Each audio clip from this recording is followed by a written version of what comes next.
So I'm here on the Merlo stand today, and we've got two machines, new machines for this manufacturer to look at. So joining me is Gavin Smith. You're the aerospace manager for Scotland and Northern Ireland, just about got there.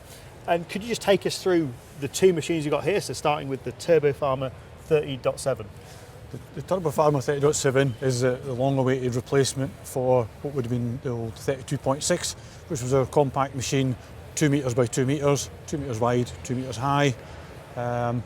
This, due to emissions and one thing and another, it was no longer possible to get everything we needed within a 2 metre chassis, so we ended up with a 33.7, which was slightly wider, which didn't suit every application, given that some of the old traditional livestock farms, old stone buildings, we did have physical restrictions on what would and wouldn't fit in the building. So the 32.6 was a really, really popular machine. Absolutely, for yeah. Merlo.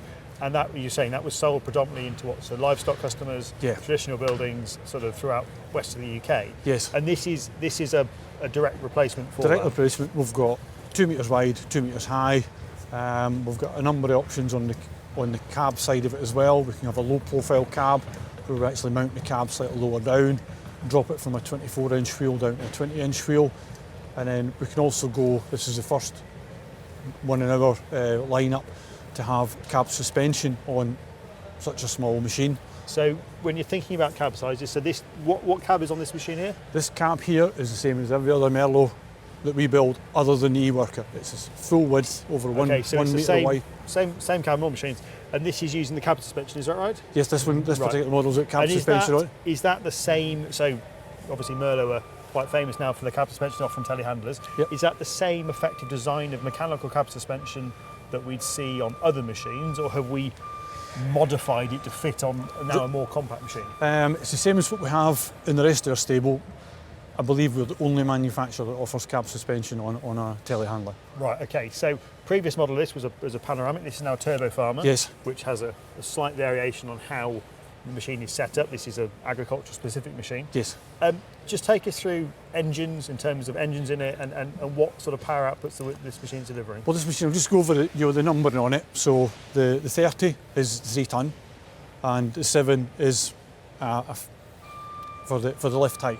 Yep. So this machine's got 3 tonne of capacity, and in reality it's got 6.7 metres of lift height.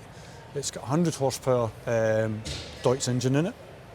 We're on a 24-inch wheel, which came from its predecessor, which is a must just for the livestock farmer going out of fields, that type of application. We'll take you around it. Yeah. Some of the features that we didn't have on its predecessor, we have a capacitive joystick. So historically we would have had a trigger for a safety point.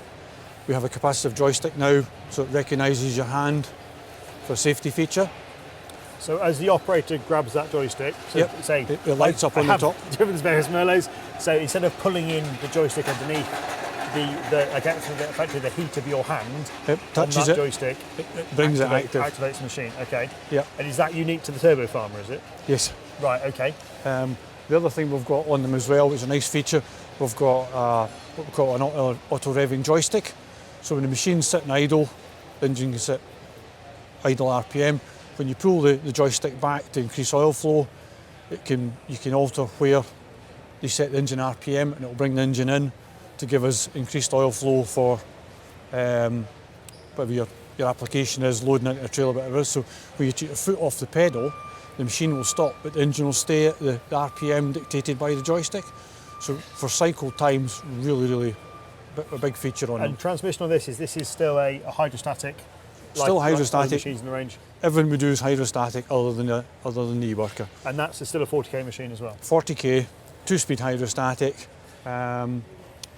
First gear's up to 16k, second gear up to 40k. Right. Okay. So now you sort of touched upon the dimensions. Now you're just going over this again. This is what, 2 metres? 2 metres wide by 2 metres high. 2 metres high, or a low cab or version. lower. And if we go to the cab suspension like this one here, where it's to sit a wee bit higher to give the suspension room to travel. Right. Okay. So because the two machines we're going to look at today, but the other unit is also a compact machine as well. Where are you seeing market demand to looking, so other manufacturers here have got bigger machines of grain handling bits and pieces, which you do offer, and we'll see them on the stand.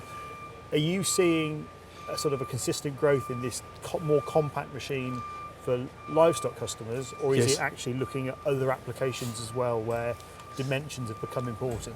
Dimensions are really, in this segment of the market, dimensions are everything. When we look at what our competitors offer, that 3-ton, 6-metre machine with retaining a 24-inch wheel within 2 metres is a big segment of the market, and that's why we've brought this back to meet the needs of that, because we have in our network, I have a lot of old machines in the system, and customers have been waiting and waiting and waiting because you physically can't use the next model. They don't want to change brands, but they need this 2-metre machine.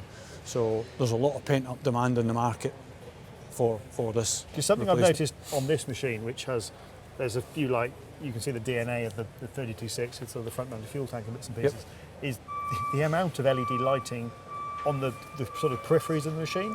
Yes. Which traditionally we had headlights, no rear lights, and then some on the cab. But actually this unit's got lights on all 4 corners, Yes. on the cab, on the boom lighting. Are you going to see more of that as standard fit as people are asking machines to? I would say typically more? not standard fitment. It will be an option that the market, if the need's there for it, we can spec it up to put that on it again with boom lighting's an option, the LED lighting becoming more and more standard. The periphery lights, again, another option, just depending on everybody's application and what environment they're working in. Okay, and then in terms of, because one of the things we sort of spoke about this before we were filming, is that the 32.6, your limitation on changing that machine was emissions regulation. Yes. So it's squeezing all of that into the package. This hasn't changed that dimension, but has a slightly larger engine and is including emissions Yes. technology. So to begin with, we're assuming this is AdBlue, is it? Yes. And what other emissions tech have we got on there? There'll for be that? a DPF and EGR? an EGR, yes. Right, on okay. To get that. So to get all that in the engine in its space, have you made changes to the sort of the height of the machine? Because often we see when we increase the emissions tech, we're effectively making the Yeah, we had to lift everything up. On the older model, I believe the cab was narrower, so it gave us more room in the engine bay. And as we went to the common platform, the same cab, we've limited ourselves. So the narrower we make the machine, the less room we've got for the engine. So if we take a wander around and have a wee look. Acceptance passes are available from the registration kiosk. So now we're thinking about, obviously, engine side 32.7. We touched upon the new emissions technology. Yep. So this is a 100 horsepower, this is a Deutz engine. Yes. And do you offer any other engine options for this sort of machine, or is that? Yes, we do offer it with a 75 horsepower, non-Kohler, non-AdBlue engine, which would be seen more in the construction market. Right, so you've got But- and that's a panoramic machine. That'd is be a it? panoramic Right, machine. Okay, so that's the division between ag Yep, and and ag and construction. So yes. as a ag machine, which obviously this one is, in order to package this together, because you said you're using effectively a wider cab now, what have you done to fit all that in accordingly? We've just, as technologies come on, this is where the biggest saving in space has been, is on the after treatment side. So we're not as big and bulky as we would have been, historically. So that's where one of the biggest changes we have. And again, technology's allowed us to make the engines a bit more compact, so but still retaining all the traditional advantages of serviceability, access to all the filters, everything else. On that side of it, and then we've got the cooling pack, traditionally what it would have been before, vertical radiators, and then just the aftercooler sitting on the top of Okay, there. so this is one of 2 new machines you have here. Yes. So your other new combat machine, we'll go and have a look at now. Okay. And we'll sort of see where that fits in comparatively to this machine. Yes.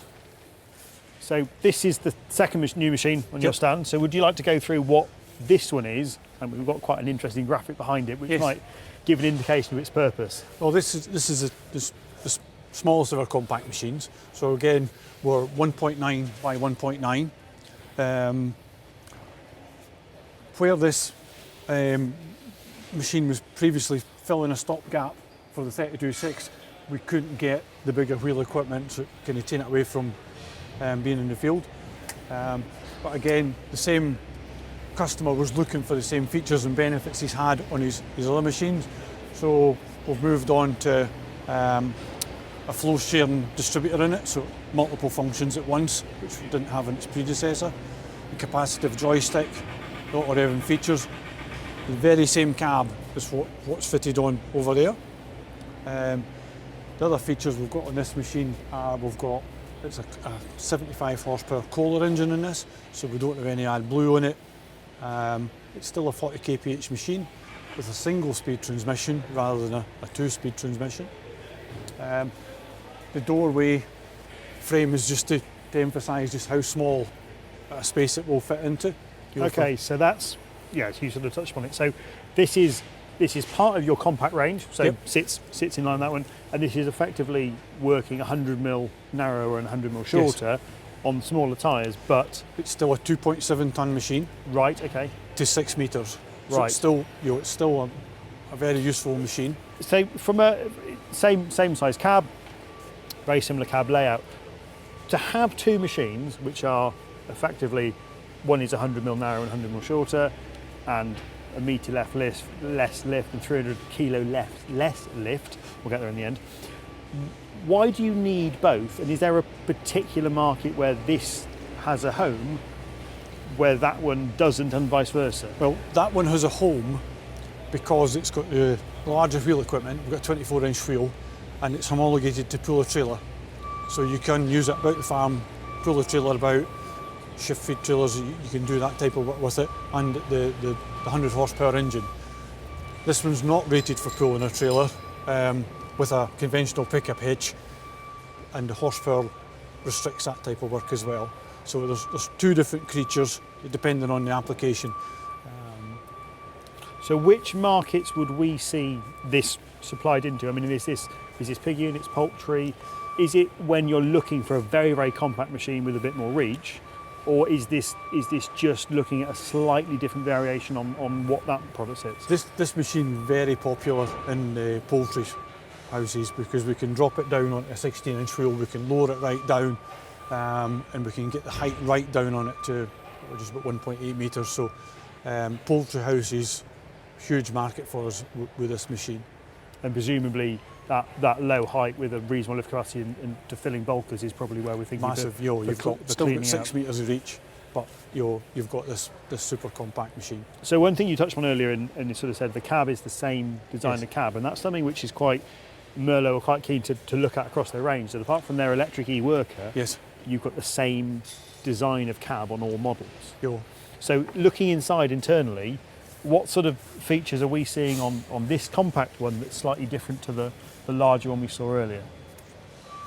Probably none. Really? Yeah. Okay. It's the same. We've not got the. We've got everything in there's what we've had. Before. We just keep the same platform. When you're sitting in the machine, you need to do a double take just to make sure which model you're actually sitting in. Right. Okay. And this with the smaller engine isn't using AdBlue. No. So it's obviously a simpler engine design. Yes. And then you say your same hydrostatic transmission, same 40k. Yes.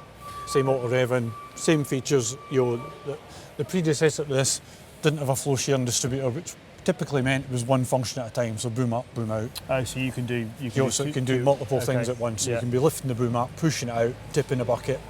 Again, we retained engine RPM while the machine's actually physically stopped. Right, So okay. Thank you for that. I think we've learned quite a lot about these two compact machines here. That's all we've got time for from Merlo.